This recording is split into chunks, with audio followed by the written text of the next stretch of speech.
Hey, welcome to another video. So today we're going to be going into the Supreme System Lord Ra and his time on Earth. But before we begin, please be sure to like the video, subscribe to the channel, join the Sith Citadel Discord, links in the description, and consider becoming a join member or sending a super thanks if you wish to further support the channel. Otherwise, let's jump straight into it. Ra quickly enslaved the human race, using the Stargate to keep in contact with the other Goa'uld and informing them of his new bounty. The System Lords soon fought amongst themselves for the right to claim some of the Tari, but Ra instated a system which gave each System Lord stewardship in order for them to visit the planet and claim some followers, who would take into a world of the Goa'uld's choice, to act as breeding stock. Ra also divided the planet into strict geographical lines to ensure that no System Lord would encroach upon another's territory. He, however, took place as the ruling god in several other cultures, such as the Canaanites, where he was known as El. Ra took himself some of his followers off-world to a planet known as Abydos, where he used them as slaves to mine naquita for himself. Things seemed to be going well for Ra, as his ruling of the System Lord seemed to be working better than any before him. However, in 9002 BC, Sitesh managed to coax Osiris and Isis into attempting an assassination of Ra. This ended badly for the two, as Ra stripped them of their titles and forcibly removed them from their hosts, putting them in canopic jars so they could suffer for eternity. Because of this, Sitesh went into hiding so that Ra could not take his vengeance on him. It was soon after this, around 8721 BC, that the renegade Anubis returned from his banishment at the head of a conquered army, and came with the promise to eliminate the Asgard in exchange for absolute loyalty and control of the Goa'uld. Furious, Ra assembled his own army, and rallied several other System Lords behind him in order to once again defeat Anubis.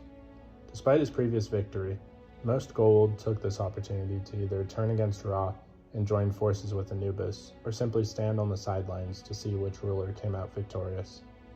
The end result was Anubis being defeated once again, but before Ra could deliver the final blow, Anubis made his escape through the Stargate from assistance within Ra's forces. Having played on Ra's distraction, Sokar seized control of Earth before Ra could return and transformed it into a vision of hell, making clear his plans to seize Ra's position as Supreme System Lord. Furious, Ra threw Sokar off of Earth with the help of the other System Lords, most notably Kronos and Apophis. Sokar fled on a starship, and though his power was diminished, Sokar continued to battle against Ra and all of his followers, particularly Apophis.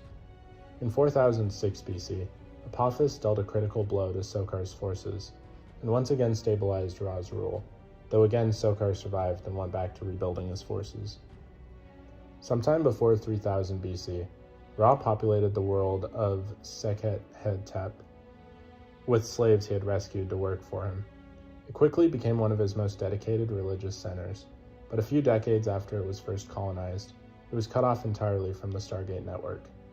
Though Ra was no longer able to visit his people, their belief had already been built into their society, and no word of rebellion on Earth ever reached them, so they continued to serve him for thousands of years. In the original timeline on Earth, the Tari became aware of the truth behind the Goa'uld, learning that they were not in fact all-powerful gods, but simply beings with advanced technology, and so rose against their oppressors. Choosing the moment when the System Lords were at their most complacent, and when Ra was overseeing his other territories, they overthrew their oppressors as well as the Jaffa guards, killing several on-planet Goa'uld and burying the Stargate. While the loss of the Tari was a great affront to Ra, his continuing battles with the Asgard demanded more of his attention. So, as he had several other breeding planets, he simply let Earth be. However, when Sg1 became trapped in 3000 BC, after traveling back in time to acquire ZPM from Ra, they tried to aid the Egyptians in overthrowing Ra, but Jack O'Neill, Colonel Carter, and Teal'c were all executed, and caused Ra to remove the Stargate when he fled the planet. However, a team comprising of a version of O'Neill, Carter, and Teal'c from an alternate future arrived on the scene in 2995 BC to make sure the gate was buried in Giza, so it could be discovered in 1928, as it was in the original timeline.